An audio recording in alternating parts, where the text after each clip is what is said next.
They thought Patricia was just another village woman with a pot of rice and a strange attitude. But what they didn't know was that Patricia had already seen them coming. By the end of that week, 4 people had died.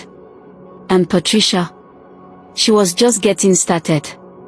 Ever since her rise began pulling people like flies to a flame, a small group of villagers had been watching closely.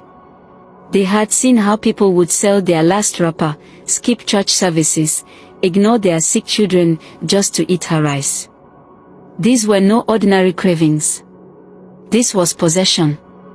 The group, 6 of them, met in secret. They were teachers, traders, one herbalist apprentice, and even the daughter of the village's late priest. They called themselves the Watchers. And they had one mission: to uncover the truth about the mysterious rice seller who had turned their peaceful village into a walking nightmare. Their first attempt was simple. They would send someone close. A spy. A friend. They chose Auntie Ronk, a kind, quiet widow with a warm smile and a soft voice. Nobody suspected her of anything. She approached Patricia gently.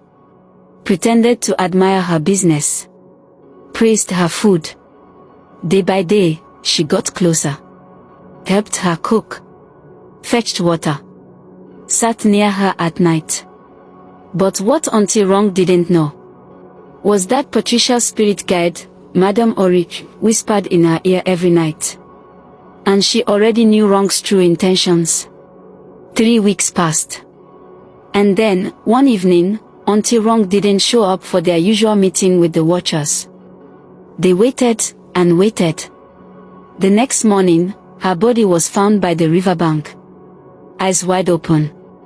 Mouth stuffed with uncooked rice. Her hands were tied behind her back with red thread, and her heart was missing. No one cried. No one spoke. But the group knew exactly what had happened. And that was only the beginning. Their second plan was to warn the village. The leader of the Watchers, Boba Timelaine, stood in the village square with a bell, shouting, "This is not food.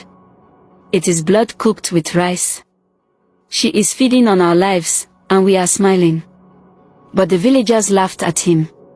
Even as children disappeared. Even as strange marks appeared on the bodies of those who ate too much. Even when pregnant women gave birth to lifeless babies that smelled like stew. No one listened. No one cared. Because they were addicted. Not to the rice, but to the curse